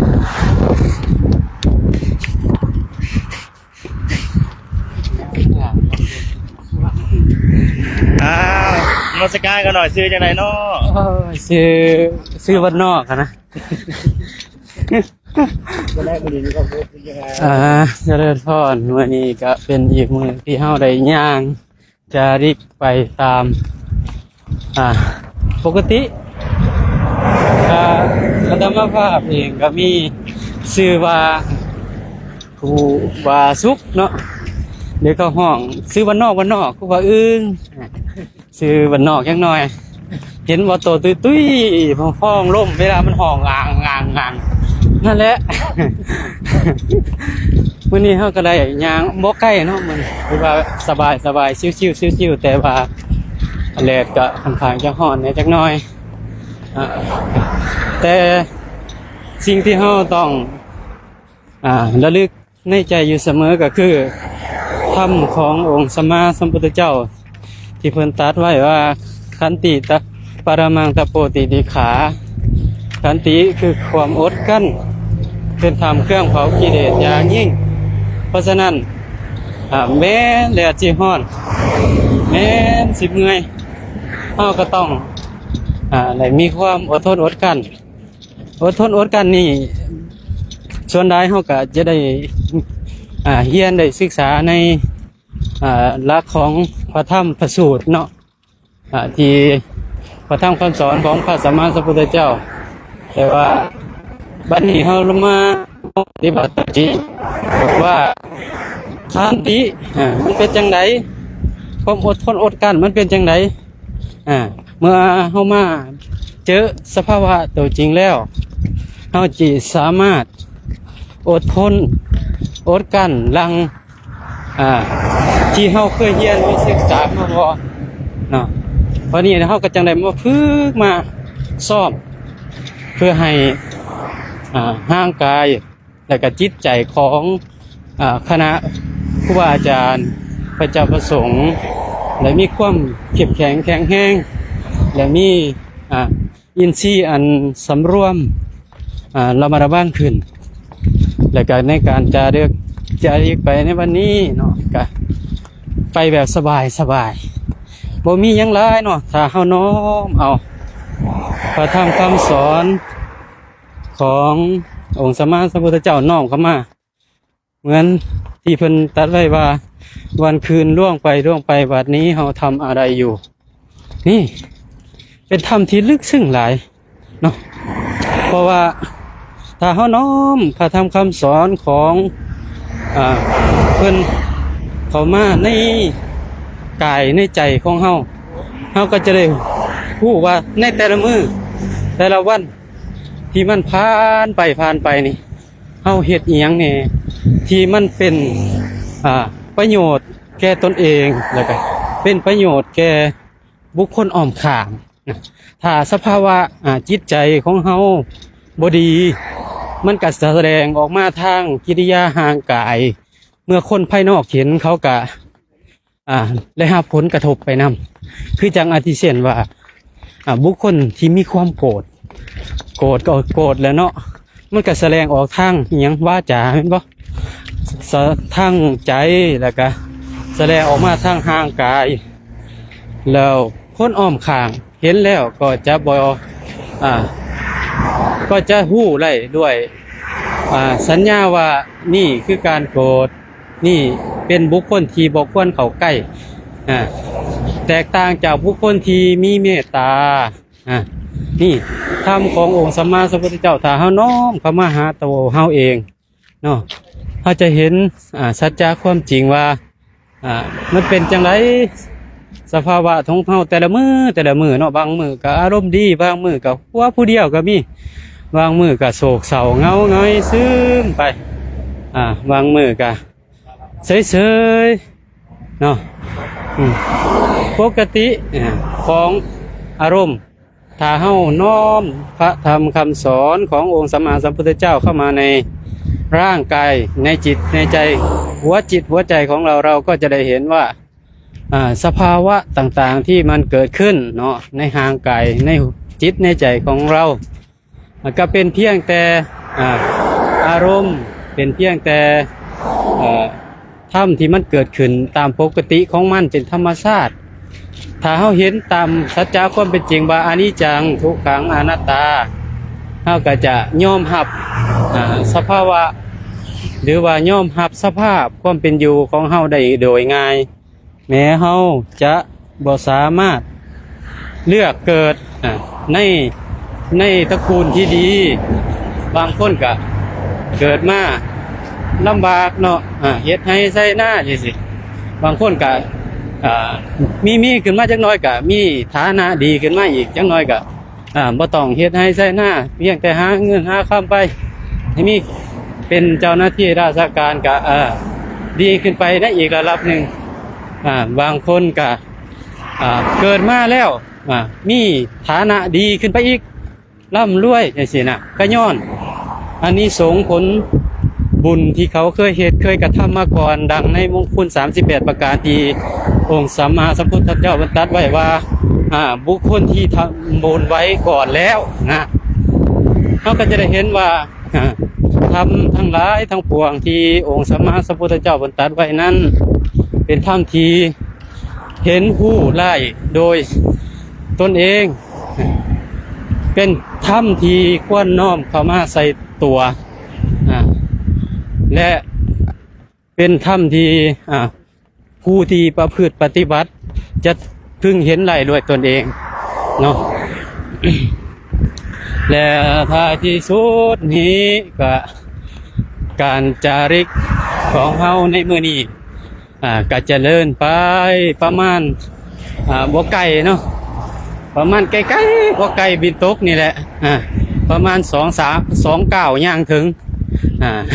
เพราะว่าเพิ่นรายงานมาบางเช้าตอนเช้าว่าบ่ไกลว่าซั่นประมาณ2 ก้าวถึงเนาะก็เฮาก็ก้าวไปเรื่อยๆหลังหลวงพ่อสำเริงท่านกล่าวไว้ว่าก้าวทุกก้าวมีพระพุทธเจ้าอยู่ในใจเป็นธรรมที่น่าอัศจรรย์มากน่าเหมือนเป็นธรรมที่ฟังแล้วเหมือนกับการบอกทางแก่คนหลงทางเหมือนการหงายของที่คว่ำเป็นคำพูดที่ควรน้อมเข้ามาใส่ตัวนะและเราในฐานะลูกผู้ที่มาฝึกอบรมในโครงการจาริกธรรมของหลวงพ่อสำเริงท่านก็มีเมตตาเราก็จะพยายามทำให้เต็มที่กับที่เราตั้งอกตั้งใจจากวัดจากว่านจากประเทศบางรูปเนาะอย่างอาตมาภาพเองก็มาจากสปป.ลาวก็มีความตั้งใจมาปีนี้ก็เป็นปีที่2แล้ว มีความตั้งใจมาเพื่อจะได้ฝึกด้วยฝึกตัวเองด้วยแล้วก็มาดูปฏิปทาครูบาอาจารย์ที่ท่านมาเดินด้วยกันจะได้เห็นแล้วก็เป็นกำลังใจให้เราอยู่ในพระพุทธศาสนาไปแบบใครพูดง่ายๆก็คือมาเอากำลังใจด้วยแล้วก็มาประพฤติปฏิบัติตนด้วยเพื่อให้เกิดเป็นอุปนิสัยอันดีงามสมกับชาวบ้านที่เขามาน้อมถวายไม่ว่าจะเป็นข้าวปลาอาหารเนาะแล้วก็ทุกสิ่งทุกอย่างที่อาตมาภาพใส่อยู่เนี่ยล้วนแล้วแต่เป็นของญาติโยมเขาถวายมาทั้งสิ้นและเราในฐานะผู้รับเราก็ต้องไม่มีอะไรจะตอบแทนก็ได้แต่การประพฤติปฏิบัติแม้จะเพียงเล็กน้อยอาจจะไม่เคร่งครัดแต่ก็ฝึกปฏิบัติไปเรื่อยๆแบบต่อเนื่องไม่ขาดสายอย่างนี้เพื่อต่อบุญแทนคุณสมกับข้าวน้ำโภชนาอาหารที่ญาติโยมได้ฝากมาในเลือดในเนื้อของพระคุณเจ้าท่านทั้งหลายนี่ก็เป็นบุญที่โยมเขาฝากมาเนาะทุกท่านที่รู้อยู่ก็พึงก็จะได้เห็นว่าคณะครูบาอาจารย์พระคุณเจ้าท่านมีความตั้งใจมากแม้ญาติโยมจะไม่ได้มาเดินมาลำบากบางคนก็บอกว่าจะเดินทำไมอยู่วัดก็ดีแล้วมันใช่โยมมันใช่ถูกเลยไม่ผิดเลยอยู่วัดก็ดีครับแต่ว่าเรากินของใครล่ะเรากินของโยมใช่ไหมเรามีชีวิตเลี้ยงเราเลี้ยงตัวเองด้วยของผู้อื่นควรทำตัวให้เขาเลี้ยงง่ายเนี่ยทำที่ท่านตัดไว้นี่ตรงเลยนะถ้าเรามีแต่กินของชาวบ้านก็อะไรคนสมัยก่อนเขาบอกว่าจะเกิดไปเป็นงัวเป็นควายจะใช้หนี้เขาเนี่ยทุกวันนี้เขาลากเข้าโรงฆ่าสัตว์เลย ไม่ต้องไปไถนาแล้วทุกวันเนี่ยนี่ก็เพราะว่าแต่เราจะเป็นบาปมากกว่าบุญเพราะว่าเนี่ยความปรารถนาต่างๆที่ทายกทายิกาถวายปัจจัยสี่มาเนาะก็มุ่งหวังอยากจะได้อานิสงส์คือบุญบารมีแต่แล้วพระคุณเจ้าในฐานะผู้รับและเป็นสื่อกลางถึงบุพญาติทั้งหลายที่เราอุทิศให้เนี่ยเราเป็นสื่อกลางด้วยเราก็จะต้องปฏิบัติตามอยู่ซึ่งพระพุทธพระธรรมพระสงฆ์ตามธรรมวินัยของท่านที่ท่านทิ้งไว้ตามแผนที่องค์สัมมาสัมพุทธเจ้าท่านได้ทิ้งไว้ที่ท่านได้วางไว้ดีแล้วให้คณะลูกศิษย์หรือว่าสาวกของท่านเราในฐานะผู้เป็นสงฆ์สาวกขององค์สัมมาสัมพุทธเจ้าถ้าเราไม่ทำตามอย่างพ่อเนาะพ่อให้กำเนิดอย่างเงี้ยก็เท่ากับว่ายังไงล่ะโยมก็นึกเอาแล้วกันเนาะอาตมาก็ไม่รู้จะพูดยังไงบางทีบางคำพูดมันก็ไม่ใช่ว่าจะสื่อเป็นคำพูดได้บางคำพูดมันก็ใช่ว่าจะสื่อความหมายได้ทั้งหมดเนาะอันนี้แล้วแต่บุคคลเพราะว่าบางรูปบางองค์เขาก็มีเป้าหมายแตกต่างกันในลักษณะอย่างที่อาตมาเลยเนี่ยก็มีเป้าหมายเพื่อจะมาฝึกตนเองแล้วก็เพื่อจะไปกราบสังเวชทั้งสี่เนาะ แล้วก็มีความตั้งใจมาปีนี้ก็ปีที่สองก็ขอเจริญพรทุกท่านออกตนญาติโยมที่ดูอยู่ให้กำลังใจพระคุณเจ้าแล้วแต่เนาะกำลังใจเนี่ยจะเป็นอะไรก็แล้วแต่ขออย่างเดียวอย่าเป็นคำหลาก็แล้วกันเนาะ เพราะอะไรเพราะว่าถ้าในขณะที่พระสงฆ์ท่านบำเพ็ญความเพียรอยู่เนี่ยเราไปใช้คำพูดที่ไม่อยากจะพูด บอกง่ายๆก็คือคำให้คำลาแหละเนาะอีสานจักหน่อย เป็นคำเบาคำว่าที่มันบ่เป็นประโยชน์แต่เป็นโทษภายหลังอย่างเงี้ยไม่ควรเนาะไม่ควรเป็นกำลังใจ แต่ถ้าเป็นคำพูดกำลังใจกดไลค์กดแชร์อันนี้ก็พอได้อยู่เนาะยังดีอยู่หรือว่าจะไม่รู้จะพิมพ์อะไรก็สาธุอย่างเดียวก็ชื่นใจดังที่อาตมาเดินไปเนี่ยเห็นโยมเขายืนถวายน้ำบางคนไม่มีก็โอ้ยสาธุสาธุอยู่ครับเราผู้เป็นผู้ประพฤติปฏิบัตินี่เห็นแล้วก็ชื่นใจเหมือนกันไม่ใช่แค่โยมชื่นใจนะพระนี่ก็ชื่นใจเหมือนกันมีกำลังใจขึ้นมาฮึกเหิมขึ้นมาเหนื่อยนะเดินแต่ก็พอเห็นแล้วก็ฮึกเหิมต่ออยากเดินต่อทำให้ความเหนื่อยเบาบางลงแล้วก็ขอเจริญพรญาติโยมทุกท่านที่ชมอยู่ให้มีแต่ความสุขกายสบายใจเห็นพระสงฆ์เดินผ่านก็ถ้าอยากจะทำบุญก็เจริญพรเนาะถ้าไม่อยากทำบุญหันหลังใส่ก็ไม่ว่าเนาะอันนี้เป็นเรื่องส่วนบุคคลเนาะแล้วก็ขอให้ญาติโยมทุกท่านที่ชมไลฟ์สดอยู่ก็ขอให้มีความสุขกายสุขใจห่างไกลจากโรคภัยทั้งปวงและท้ายที่สุดก็ขอให้เจริญไปด้วยอายุวันนะสุขะภระและปรารถนาสิ่งหนึ่งประการใดที่ไปได้ชอบประกอบด้วยธรรมก็ขอให้ญาติโยมทุกท่านเจริญและได้ดังคำปรารถนาทุกประการด้วยเถิดง่ายสาธุขอบพระคุณทางพระอาจารย์สุขเดินทางมาแต่สปปลาวเป็นให้โอวาทให้ญาติโยมได้ฟังเนาะต่อไปจะให้เพื่อหาบรรยากาศทางพระอาจารย์น้อย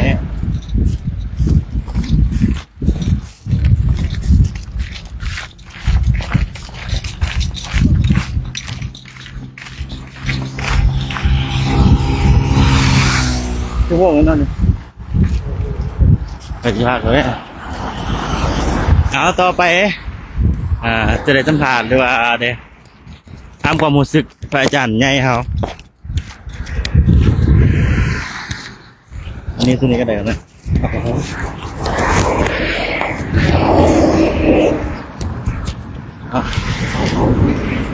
นมัสการหน่อยสาธุนมัสการหน่อย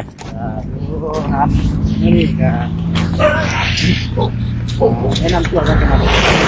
โอ้สาธุขอเจริญสุขเจริญพรบอกไม่ออก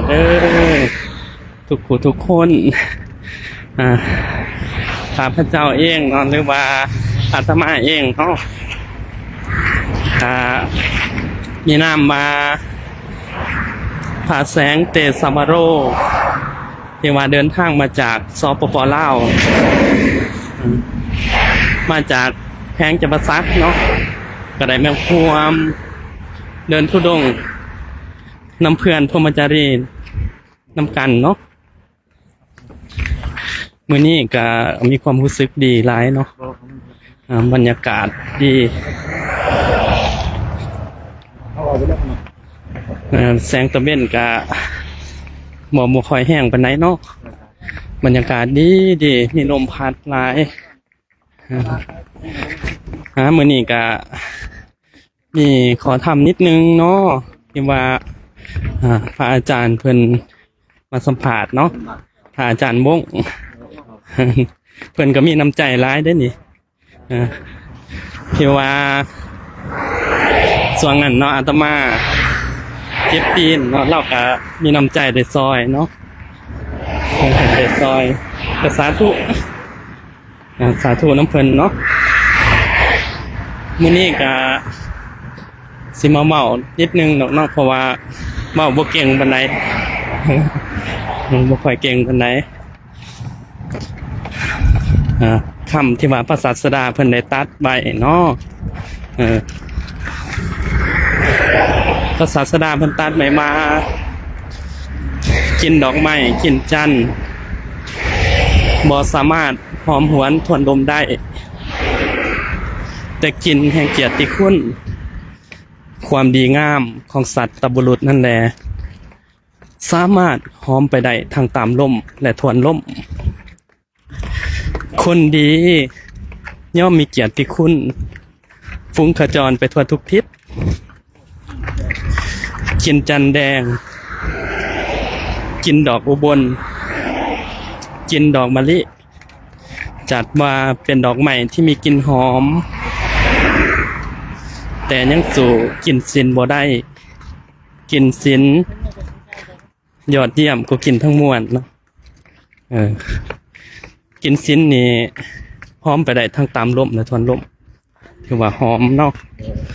อันนี้นะรายการเพิ่นก็ได้ตัดต่อไปว่าเนาะภิกขุทั้งหลายถ้าจะหวังให้เป็นที่ฮักที่เคารพนับถือของเพื่อนพรหมจารีพึงทำตนให้สมบูรณ์โดยศีลเถิดอันนี้เนาะเว้าแล้วเรื่องศีลก็มีหลายอันเนาะมีหลายอย่างคือญาติโยมก็ศีล5ศีล5คือข้อที่1ก็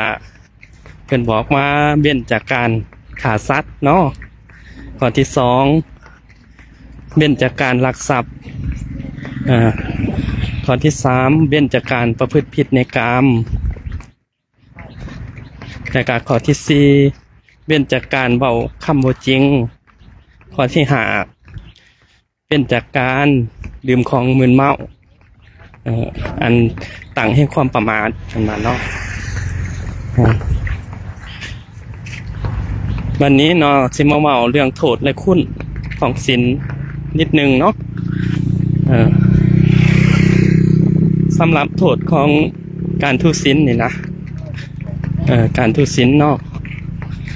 ก็สิมีแต่ละข้อจะแตกต่างกันออกไปเนาะข้อที่1นี่นะถ้าว่าเนาะผู้ใดที่ว่ามักฆ่าสัตว์หลายนะมักฆ่าสัตว์หรือมามักเบียดเบียนสัตว์อื่นให้ลำบากถ้าว่าบ่ตกนรกเนาะหรือว่าพ้นจากนรกแล้วตายไปนะกลับมาเกิดเป็นมนุษย์อันนี้เนาะร่างกายจะบ่สมบูรณ์จะบ่สมบูรณ์หงอยเปียกเสียขาไปเนาะก็มีโรคตามมานะโรคร้ายหรือว่าอายุสั้นกำตัดหอดหรือว่าตายก่อนอายุไขเนาะอันนี้ก็ต้องขออภัยนำญาติโยมเนาะที่ว่ามาบอกความจริงเนาะอันนี้ถือว่าในอดีตการเขาเจ้าฆ่าสัตว์หลายจะมีโรคมากและก็รักษาบ่หายข้อที่2บัดนี้เนาะถ้าว่ากรรมเนาะติดตามมาแต่ในอดีตศาสตร์คือว่าลักทรัพย์หลายนะข้อที่นี่ก็จะเป็นที่ว่าทรัพย์ก็มักจะหายไปเรื่อยๆหรือว่า เฮ็ดอันไหนมันสิได้นะครับมันก็บ่ได้ตามคาดหวังนั่นน่ะแล้วก็มีความทุกข์ตามมาติดตามมันนะมันบ่ได้ตามความมุ่งมั่นปรารถนา อันนี้ก็คือว่ากรรมวิบากเนาะแต่เก่านะที่ว่าเคยลักทรัพย์มาก่อนทำจนเป็นอาจินนะบัดนี้ข้อ3เนาะผู้ใดที่ว่ามักดินสู้เมียทาน อันนี้ก็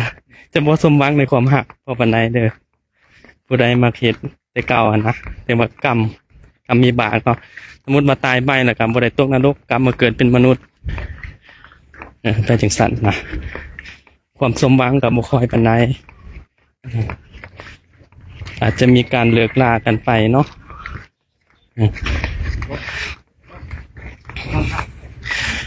มันนี่เนาะกรรมข้อที่4เนาะข้อที่4ก็ว่าศีลข้อที่4น่ะผู้ใดมักบอกคำบ่จริงนะมักตัวหลอกลวงอันนี้เนาะถ้ามาบ่ตกนรกนะกลับมาเกิดเป็นมนุษย์จะเว้าคำใดไผก็บ่เชื่อได้อันนะเป็นคำที่ว่าเข้าบ่เชื่อไปจังซั่นนะแต่ว่ากรรมมันเบาบางเนาะในผลกรรมของมันเนาะวันนี้ขอที่หาเนาะขอที่หาผู้ใดแบบว่ามักดื่มเหล้าเมาสุราต่างอยู่ในความประมาทในอดีตศาสตร์ผลตามมาก็คือว่าเป็นคนที่ว่าเป็นขออภัยด้วยญาติโยมเป็นเสียจิตเป็นบ้าไปจังซั่นนะอันนี้คือว่ากรรมมันเบาบางเนาะที่ว่ามันทรงมาในอดีตศาสตร์เห็นหมอญาติโยมคนทุกคนนี่เกิดมาบ่คือกันได้ในสังคมของเฮานี่บ่คือกันบางคนก็มีโรคบางคนบ่มีโรคบางคนเป็นคนร่ำคนรวยเป็นคนมีฐานะเป็นจังซั่นนะเป็นคนสูงคนต่ำคนดำคนขาวบ่คือกันได้อันนี้ก็คือว่ากรรมมันจำแนกเนาะมันจำแนกกฎเกณฑ์ของมันเนาะกรรมมันส่งผลเป็นจังซั่นมันนี้เนาะอานิสงส์ที่ว่าผู้ใดรักษาศีล5ได้ข้อที่1คือว่าเว้นจากการฆ่าสัตว์เป็นสัตว์เนาะถ้ามาเกิดมาเป็นมนุษย์นี่จะเป็นผู้ที่ว่ามีสุขภาพดีร่างกายเข้มแข็งในการเป็นคนบ่มีโรคเป็นคนสมบูรณ์แบบสันจานเนาะ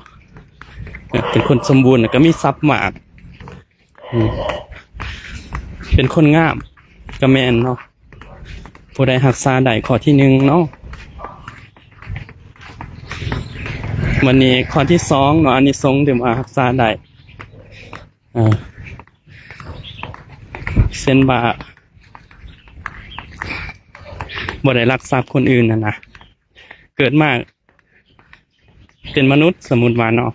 ก็จะเป็นคนที่ว่ามีเขาคล้องโภชนาเขาคล้องร้ายนะเขาน้ำโภชนาบ่ขาดบ่เคินไปจังซั่นเป็นคนมั่งมีเนาะ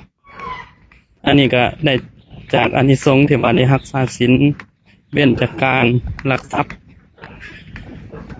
จะเป็นคนมั่งมีแล้วก็บริบูรณ์ไปด้วยทรัพย์บ่ขาดบ่เคิน มีแต่เล่นได้ขนาดอยู่นะเอาจังนี้ บ่ขาดบ่เคินเป็นสัตว์เนาะอันนี้ก็ได้อานิสงส์ข้อที่2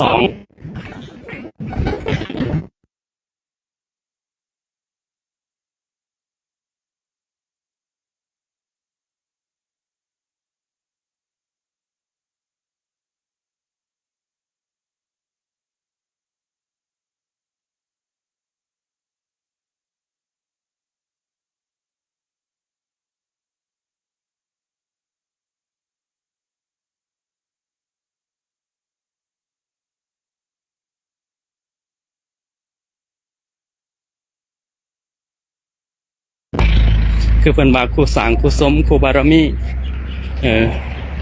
ถ้ามีศรัทธาเสมอกันมีศีลเสมอกันมี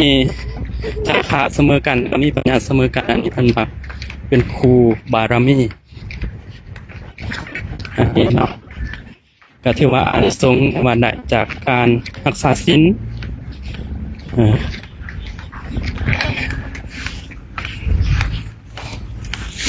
วันนี้เนาะข้อที่สี่ข้อที่สี่ก็คือว่าเว้นจากการตัวได้อานิสงส์เนาะเว้นจากการตัวนี่ก็ที่ว่าคำไหนกับไพ่กระเสือได้ไพ่กระเสือเสือถือแล้วก็เป็นคนที่ว่ามียศ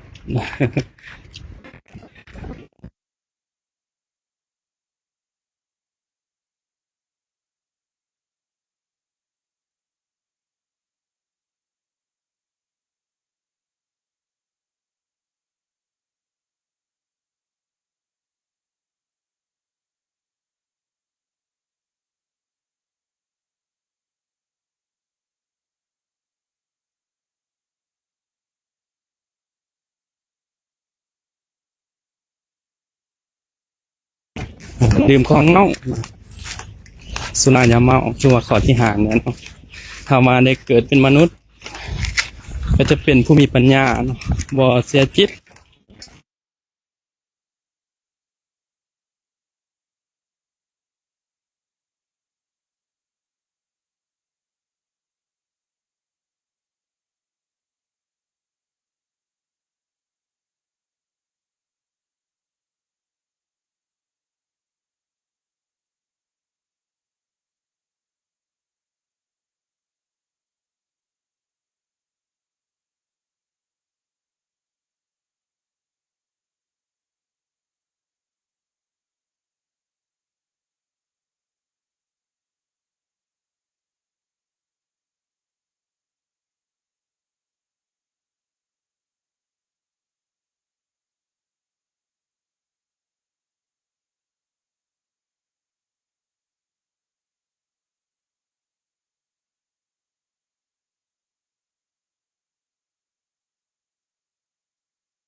อันนี้เฮามาเรียนในปัจจุบันนี้เนาะอันนี้อาตมาบอกเองเนาะถ้าว่าผู้ใดรักษาศีลเขาจะบ่จับเข้าคุก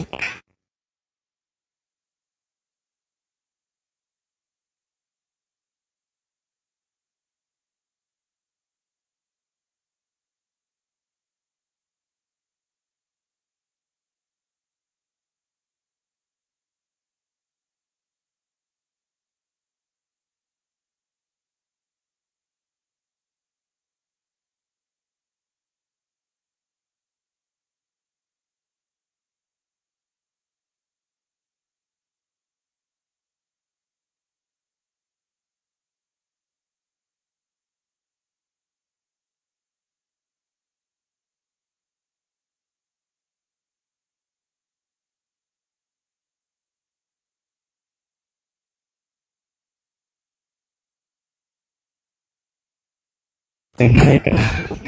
เอาผิดพลาดก็ขอโทษขออภัยเด้อญาติโยมจะได้มีขอผิดพลาดเนาะเพราะว่า เริ่มมานี่แหละเนาะ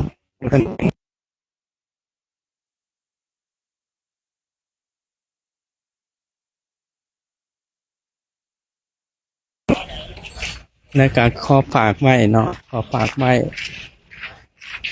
คำหนึ่งเนาะเพิ่นว่าอยากให้เพื่อนฮักต้องรู้จักแบ่งปัน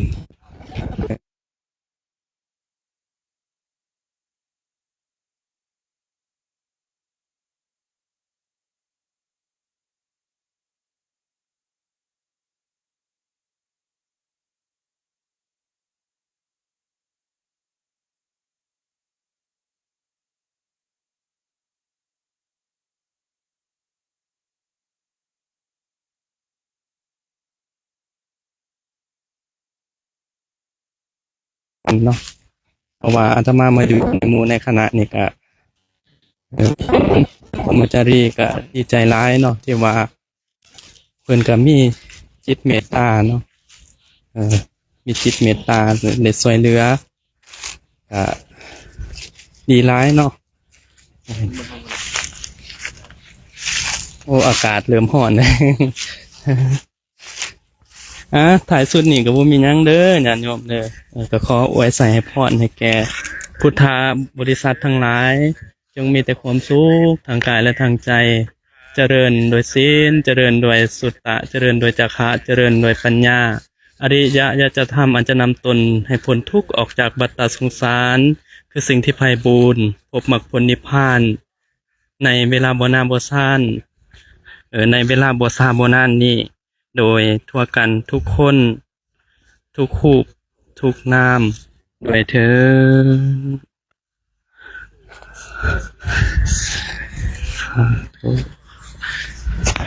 สาธุสาธุ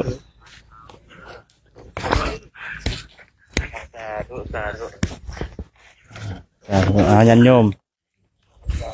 แต่มาหอดบอลทักบอลเศร้าแล้วเนาะคณะพ่อแม่ครูอาจารย์เพิ่นนี่คือให้ผู้ทำบรรยากาศที่มาเนี่ยก็ข้ออนุญาตปิดไหลก่อนเนาะ